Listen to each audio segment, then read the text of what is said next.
श्री सद्गुरु महाराज की जय। महर्षि में ही सत्संग सुधा सागर से गुरु महाराज का प्रवचन। भौतिक चीज़ों से आत्मा को भिन्न करो। धर्मानुरागिनी प्यारी जनता, मैं यहाँ आपको संतों का विचार सुनाने के लिए उपस्थित हूँ। मेरे जिम्मे श्री गुरु महाराज जी ने जनता की यही सेवा सौंपी है। हम लोग बचपन से सुन सुनकर सीखे हैं। सीखे बिना हम संसार की वस्तुओं के उपयोग को नहीं समझते और न उन्हें व्यवहार में ही ला सकते हैं। इसलिए संतों ने अपना विचार सुना कर लोगों का उपकार जहाँ तक हो सकता है किया है और यह सिलसिला अब तक जारी है। ईश्वर में मनुष्य मात्र को विश्वास रखना चाहिए। जो ईश्वर में विश्वास नहीं करते उनका भाग्य तब तक ठीक नहीं जब तक वे ईश्वर में विश्वास नहीं करते। संतों ने जो ईश्वर का निर्णय बताया है वह समझिए। साथ ही संतों ने यह उपदेश दिया है कि आपको अपने लिए ऐसा ख्याल नहीं आता है कि मैं नहीं हूँ। अपनी स्थिति में सबको विश्वास है। कुछ तार्किक लोग अपनी स्थिति में विश्वास नहीं करते और न ईश्वर में ही। वे लोग संसार की वस्तुओं को लेकर ही उसमें अपना भला चाहते हैं, लेकिन संसार का इतिहास नहीं बताता कि संसार की वस्तुओं को लेकर किसी का भला हुआ है। संसार की वस्तु मिले, पूर्ण ऐश्वर्य मिले, इसी में भला होगा ऐसा वे विचारते हैं। लेकिन पूर्ण ऐश्वर्य किनको प्राप्त हुआ? जिनके लिए कहा जाए उनमें कुछ न कुछ कमी अवश्य रह गई। जिनको पूर्ण ऐश्वर्य वाले समझते हैं उनमें भी कमी दरसती है। श्री राम भगवान को पूर्ण ऐश्वर्यवान मानते हैं, लेकिन उनका कहाँ तक भला हुआ जानिए। श्रद्धा एक दूसरी चीज है। श्री राम को संसार में आकर रोना पड़ा, संकट सहना पड़ा। अपने देश के लोग जो रामायण नहीं जानते हैं उनके लिए मैं दुख मानता हूँ। श्री राम के जीवन के आरंभ काल की और संसार के त्यागने के काल की कथा पढ़ने सुनने वाले रोते हैं। उन्हें महान दुख का भोग देखना पड़ा। यह दूसरी बात है कि वे महान योगी थे, उनकी लीला थी, लेकिन लीला में ही उन्होंने समझाया कि मेरे समान होने पर भी दुख भोगना पड़ता है। इसलिए यह मानने योग्य नहीं कि फलाने को ऐश्वर्य मिला और उनके पास दुख फटका तक नहीं। भौतिक वस्तु को लेकर पूर्ण सुख, पूरा भला किसी को हुआ ऐसा नहीं देखा गया। कबीर साहब ने कहा है, तन धर सुखिया कोई न देखा, जो देखा सो दुखिया हो। दुख के साथ साथ कहाँ भलाई है, ऐसा भला मानना बहुत कम जानता है। संतगण कहते हैं कि तुम्हारी स्थिति है, तुम्हारा शरीर भी है, जिसको भगवान श्री कृष्ण के वचन में क्षेत्र कहते हैं। तुम शरीर के जानने वाले क्षेत्रज्ञ व जीवात्मा हो। तुम्हारी स्थिति है। तुलसी साहब कहते हैं, तुम अपने को पहले जान लो। तुम अपनी असलियत को नहीं जानते हो। शरीर गया तुम गए ऐसा ख्याल करो तो तुम्हारे लिए कोई उपदेश नहीं, लेकिन पहले अपने को जानो। उन्होंने कहा, सत सूरत समझी सिहार साधो, निरखी नित नैनन रहो। उन्होंने कहा, तुम्हारे शरीर में दो तरह के पदार्थ हैं, जड़ और चेतन। जड़ अज्ञानमय और चेतन ज्ञानमय। तुम्हारा शरीर अज्ञानमय है, तुम ज्ञानवान हो। तुम इस शरीर में रहते हो तो शरीर ज्ञानमय है। अवस्था विशेष होने पर तुम्हारे इस शरीर में रहने पर भी यह जड़वत रहता है, जैसे सुषुप्ति अवस्था। जड़ जड़ तत्वों के मिलने से चेतन हो गया है, ऐसा यदि कहो तो दोनों भिन्न भिन्न पदार्थ हैं, जड़ और चेतन। जड़ ही चेतन का जनक हो नहीं सकता। जिस शरबत में जो चीज नहीं डालिए उसका स्वाद नहीं आता और गुण भी नहीं आता। इसी तरह जड़ जड़ के मिलाप से चेतन हो गया, ऐसा नहीं माना जा सकता। जो लोग गीता पढ़ते हैं वे जानते हैं कि उसमें अष्टधा प्रकृति का भी वर्णन हुआ है। उसको क्षर पुरुष असत जड़ प्रकृति कहा गया है। अष्टधा प्रकृति में पंच तत्व और मन बुद्धि अहंकार है। परा प्रकृति को जीव रूपा चेतनमय कहा है। इन दोनों से भगवान रचना करते हैं। दोनों भिन्न भिन्न दो तत्व हैं। जीवात्मा की स्थिति है। चेतन आत्मा अक्षर पुरुष परा प्रकृति भिन्न तत्व हैं और क्षर पुरुष अपरा प्रकृति भिन्न तत्व हैं। गोस्वामी तुलसीदास जी ने कहा है, जड़ चेतन ही ग्रंथि पड़ी गई, जदपि मृषा छूटत कठिनई। इस भूमंडल के किसी देश में रहो अथवा सूक्ष्म कारण महाकारण आदि मंडलों में जब तक जहाँ कहीं भी रहो तब तक वह भला जिसके साथ बुराई नहीं हो ऐसा हो नहीं सकता। संतों ने कहा है, तुम चेतन आत्मा हो, इसको जड़ से अलग करो, अपना पुरुषार्थ करो। किंतु याद रखो कि पुरुषार्थ किधर करना है। यह जीव माया के कंटक से घिरा है। यद्यपि यह माया असत्य है, फिर भी बिना राम की कृपा के छूट नहीं सकती।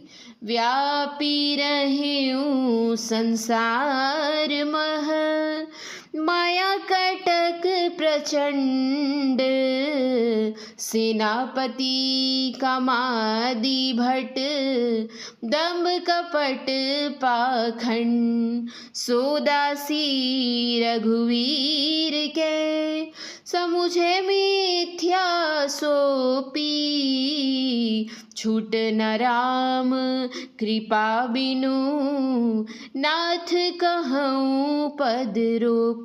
रामचरित मानस। अभी यह माया बड़ी बलवती है। इसी को अष्टधा प्रकृति, क्षर पुरुष, अपरा प्रकृति कहते हैं। गोस्वामी तुलसीदास जी ने लिखा है कि श्री राम ने प्रजा को यही उपदेश दिया कि यही तन कर फल विषय न भाई, स्वर्ग हूँ स्वल्प अंत दुखदाई। वे जितने बड़े राजा थे उतने और कोई नहीं, ऐसा लिखा है। पहले हमारे यहाँ राम राज्य की चर्चा होती थी और अब भी चर्चा होती है। कहते हैं कि राम राज्य हो जाए, इसलिए कि वह प्रजा को अपने से शिक्षा देते थे। जब तक आध्यात्मिकता को नहीं अपनावे तब तक भौतिक पदार्थ से किसी का कल्याण नहीं होगा। यह जानकर वे स्वयं उपदेश करते थे। उनके गुरु वशिष्ठ जी बड़े ज्ञानी योगी थे। उन लोगों का भी उपदेश होता होगा। और फिर श्री राम ने अपने से उपदेश दिया, इसलिए कि उनके हाथों में शासन सूत्र था।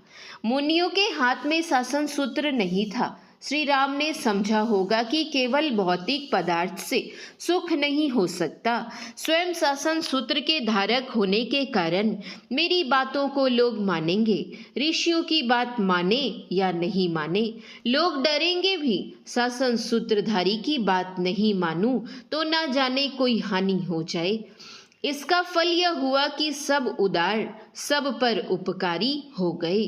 विचारिए, जिस देश में सब उदार हैं, संकीर्णता हृदय में नहीं है, दूसरे का उपकार लोग करते हैं, वह देश कैसा होगा। देश में खर्च होना चाहिए प्रबंध के लिए। उस खर्च को जुटा देने के लिए लोग हिचकते नहीं होंगे। देश में जो एक के पास थोड़ा है और दूसरे के पास अधिक है तो अधिक वाले से मांग करते हैं। एक नेता हमारे भारत के, लेकिन केवल इससे यहाँ कहाँ तक शांति आ सकती है। यद्यपि लोग जानते हैं कि आज कैसा समय आया है। विशेष जमीन किसी को नहीं रहेगी। लोगों ने जमीन दान दी है, ऐसी जमीन जिस जमीन को पाने वाला ना जाने उसे कब उपजा सकेगा। या तो बालू बुर्ज है, या जलमय है, या पत्थरमय है। अवश्य ही दान में कुछ अच्छी जमीन भी दी गई। कहीं कहीं दान देने वालों और दान दिलाने वालों के बीच संघर्ष भी हुआ। लेकिन जहाँ पर सब उदार, सब पर उपकारी हो, वहाँ अनुदारता, कृपणता, कला और संघर्ष कैसा। आज स्वराज्य है, उसमें सुराज लाइए। केवल भौतिकवाद में सब उदार, सब पर उपकारी वाला हृदय नहीं हो सकेगा। उसमें तो एक दूसरे को अस्त्र दिखाकर, डराकर धन हरण कर लेगा। आध्यात्मिकता में परहित रत होने का गुण है, आधी भौतिकता में नहीं। अपना भला तभी होगा जब ईश्वर भक्ति करो। अध्यात्म ज्ञान इतना ही नहीं है कि पढ़ लिया, लिख लिया, सुन लिया, अध्यात्म ज्ञान प्राप्त कर लिया और कहने लगे अहम ब्रह्मास्मि। यह कहने की बात नहीं है, कर्म में लाने की बात है। दूसरी ओर है ईश्वर की भक्ति करो, इसी में कल्याण है। ईश्वर भक्ति के लिए ईश्वर स्वरूप जानो, यह ज्ञान है। फिर उसको पाओ कैसे, इसके लिए यत्न करो, यही भक्ति है।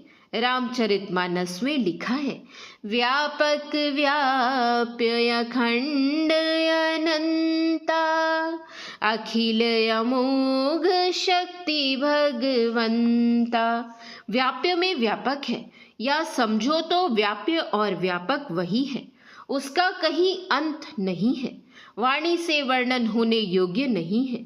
प्रकृति को भरकर और कितना विशेष है, कहा नहीं जा सकता, इसलिए कि वह अनंत है। राम स्वरूप तुम्हार, वचन अगोचर बुद्धि पर, अविगत अकथ अपार, नेति नेति नित निगम कह।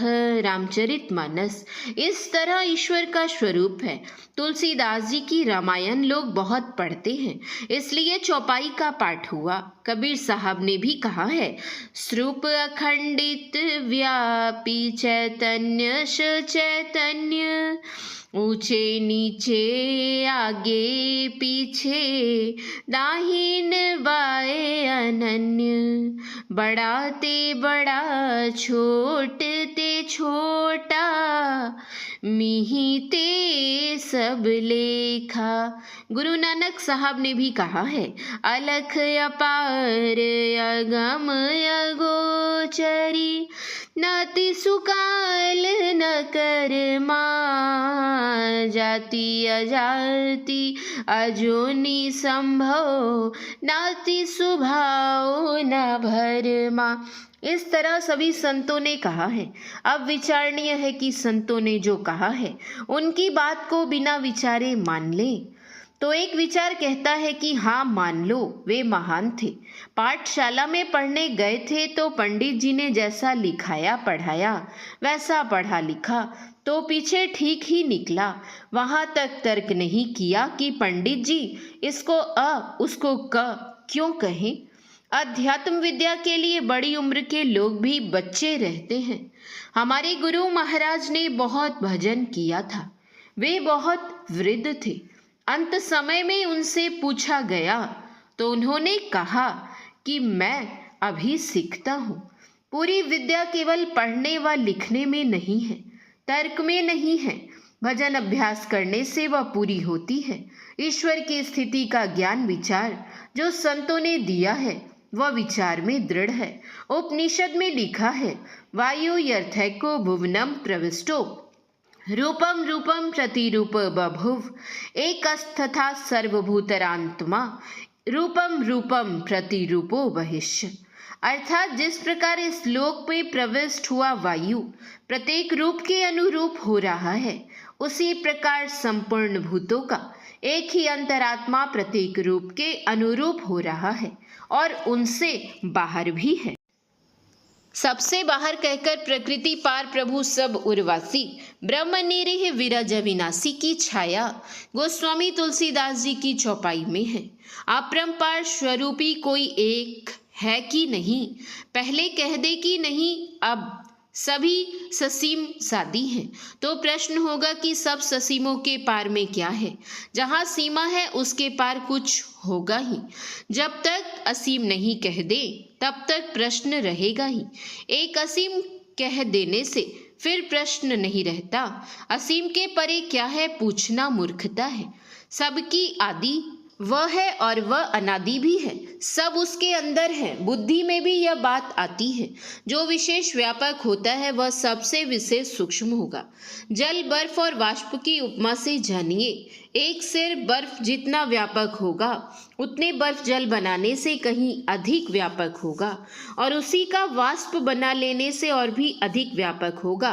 बर्फ से जल सूक्ष्म है और जल से वाष्प। जो जितना अधिक सूक्ष्म होता है उसकी व्यापकता उतनी अधिक होती है। जो सबसे विशेष व्यापक है वह सबसे विशेष सूक्ष्म है। जो परमात्मा सर्वव्यापी है वह सबसे विशेष सूक्ष्म है। उसको स्थूल इंद्रियों से ग्रहण नहीं कर सकते। जो वस्तु जैसी होती है उसको ग्रहण करने के लिए उस तरह का औजार होना चाहिए। हमारी इंद्रियां मोटी मोटी हैं, बाहरी इंद्रियों को कौन कहे, अंतर की इंद्रियां भी उसे ग्रहण नहीं कर सकती। बुद्धि उसकी स्थिति का निर्णय कर सकती है लेकिन उसे पहचान नहीं सकती। उसको चेतन आत्मा ही प्राप्त कर सकती है क्योंकि वह भी उसी तरह सूक्ष्म है। चेतन आत्मा से परमात्मा का प्रत्यक्ष ज्ञान होता है। इसको खूब याद रखना चाहिए। जिस विषय के स्वरूप ज्ञान के लिए कोई पूछे तो कह दीजिए कि अमुक इंद्री से जिस विषय का ज्ञान होता है वह सो है, तो प्रश्न खत्म हो जाएगा। जैसे रूप क्या है तो जो आँख से ग्रहण होता है, इसी तरह जो चेतन आत्मा से ग्रहण हो वही परमात्मा है। इस ज्ञान के बिना लोग भटकते फिरते हैं। संत सुंदरदास जी ने थोड़े शब्दों में कहा है, शब्द ब्रह्म परिब्रह्म भली विधि जानिए, पांच तत्व गुण तीन मृषा करी मानिए। बुद्धिवंत सब संत कहे गुरु सोई रे, और ठौर शीस जाई भ्रमे जिनी कोई रे। शब्द ब्रह्म को प्राप्त करके पर ब्रह्म को प्राप्त करते हैं। शब्द ब्रह्म क्या है? इसके लिए उपनिषद में लिखा है, अक्षरम परमो नाद शब्द ब्रह्मेति कथ्यते। योग सीखोपनिषद। लोग वेद को भी शब्द ब्रह्म कहते हैं, लेकिन उपनिषद में जो शब्द ब्रह्म की परिभाषा लिखी है उसी शब्द ब्रह्म के द्वारा चेतन आत्मा को जो ग्रहण होता है वही परब्रह्म परमात्मा ईश्वर है। उसका दर्शन अपने अंदर में होगा, बाहर में नहीं। लोग पूछते हैं कि ध्रुव को, प्रहलाद को बाहर में ईश्वर दर्शन हुआ। यह क्या ईश्वर दर्शन नहीं है? मैं कहता हूँ कि राम, शिव, कृष्ण, दुर्गा और काली माता आदि सभी ईश्वर ईश्वरियाँ हैं, लेकिन कहने से लोग हंसेंगे। ईश्वर एक है। एक आकर कहते हैं ईश्वर एक ही है, वह शिव है। दूसरे कहते हैं श्री राम ईश्वर है। तीसरे श्री कृष्ण को ईश्वर कहते हैं। चौथे देवी जी को कहते हैं। इस तरह एक दूसरे से द्वेष और कटुता उत्पन्न करते हैं। लेकिन मुझसे पूछो तो मैं कहूँगा ये सब ईश्वर के रूप हैं। जैसे अपना फोटो खिंचवाते हैं तो दूसरे कहते हैं कि फलाने बाबू का फोटो है, उसी तरह सब उनके रूप हैं। लेकिन उन रूपों में जैसा कि अभी सुना, भगत हे तू भगवान प्रभु, राम धरे उतनु भूप, किए चरित पावन परम, प्राकृत नर अनुरूप, जथायनेकन वेश धरी, नृत्य करई नट कोई, सोई सोई भाव दिखावई, आपुन होई न सोई। गोस्वामी तुलसीदास जी। उस भूप रूप में जो था वह क्या, इसको जानिए। इन सब रूपों में वह एक ही एक है, जो अनेकों में प्रविष्ट होकर फिर बाहर भी है। वही आत्मा है। वह आत्मगम्य है, इंद्रिय गम्य नहीं। इसका बोध कर लेना चाहिए। इसका बोध किए बिना जो भक्ति आरंभ करते हैं वे उसी तरह चलते हैं जैसे कोई मुसाफिर हो और उसको निर्दिष्ट स्थान का ज्ञान नहीं हो तो वह भटकता फिरेगा। इसीलिए सुंदरदास जी ने कहा है, और ठौर सिस जाए भ्रमी जिनी कोई रे। उस स्वरूप को प्राप्त करने के लिए यत्न चाहिए। शरीर, इंद्रिय आदि भौतिक चीजों से आत्मा को को भिन्न करो और भिन्न करके उसे प्राप्त भी करो। केवल विचार में ही रखना कि मैं यह नहीं हूँ, वह नहीं हूँ, पूर्ण नहीं है। विचार में भी भिन्न करो और उसको भिन्न करने के लिए काम भी करो। काम गंभीर है, लेकिन इसको किए बिना कल्याण भी नहीं होगा। संतों ने जो साधन बताया है वह विशेष कठिन नहीं है। भक्ति हठ योग से सरल है। राजयोग से भक्ति को अलग नहीं कर सकते। राजयोग कहिए चाहे भक्ति योग, एक ही बात है। राजयोग में और भक्ति योग में दोनों में मन लगाना होता है। हठ योग में नेति, धौती और प्राणायाम करने में जो कठिनाई है वह राजयोग में नहीं है। श्रीमद् भगवद गीता में भगवान ने कहा है, खान पान में, आहार विहार में परिमित रहो, संयमित रहो। रामायण में भी है, संयम यह न विषय के आशा। इसको कठिन जानकर छोड़ना नहीं होगा। अभ्यास करने से सभी कठिन काम सरल होते हैं। जो जेहि कला कुशलता कह, सो सुलभ सदा सुखकारी। सफरी सन्मुख जल प्रवाह, सुरसरी बहई गज भारी। साधन में उत्काहट नहीं लानी चाहिए, साहस रखना चाहिए। Slow and steady wins the race. Slow and steady wins the race. बचपन में मैंने पढ़ा था, जिस चाल से जल्दी थक न जाओ उस चाल से चलो। भगवान श्री कृष्ण ने तो बहुत ढाढ़स दिया है। अर्जुन ने कहा है कि मनोनिग्रह करना बहुत कठिन है, जैसे हवा की गठरी बांधनी। श्री कृष्ण ने कहा अभ्यास और वैराग्य से होगा। वैराग्य कहते हैं विषयों में अनासक्त होने को। फिर अर्जुन ने पूछा श्रद्धा तो हो, परंतु पूरा प्रयत्न अथवा संयम न होने के कारण जिसका मन योग से विचल जावे, वह योग सिद्धि न पाकर किस गति को जा पहुंचता है। हे महाबाहु श्री कृष्ण, यह पुरुष मोहग्रस्त होकर ब्रह्म प्राप्ति के मार्ग में स्थिर न होने के कारण दोनों ओर से भ्रष्ट हो जाने पर छिन्न भिन्न बादल के समान बीच में ही नष्ट तो नहीं हो जाता। भगवान ने कहा, क्या इस लोक में और क्या परलोक में ऐसे पुरुष का कभी विनाश नहीं होता, क्योंकि हे तात, कल्याणकारक कर्म करने वाले किसी भी पुरुष की दुर्गति नहीं होती। पुण्य कर्ता पुरुषों को मिलने वाले स्वर्ग आदि लोकों को पाकर और बहुत वर्षों तक वहां निवास करके फिर यह योग भ्रष्ट पुरुष पवित्र श्रीमान लोगों के घर में जन्म लेता है अथवा योगियों के ही कुल में जन्म पाता है। इस प्रकार प्राप्त हुए जन्म में वह पूर्व के बुद्धि संस्कार को प्राप्त करता है और प्रयत्न पूर्वक उद्योग करते करते अनेक जन्मों के अनंतर सिद्धि पाकर अंत में उत्तम गति पा लेता है। कबीर साहब ने कहा है, भक्ति बीज बिन से नहीं, जो युग जाए अनंत। ऊंच नीच घर जन्म ले, तऊ संत को संत। भक्ति बीज पलटे नहीं, आए पड़े जो चोल।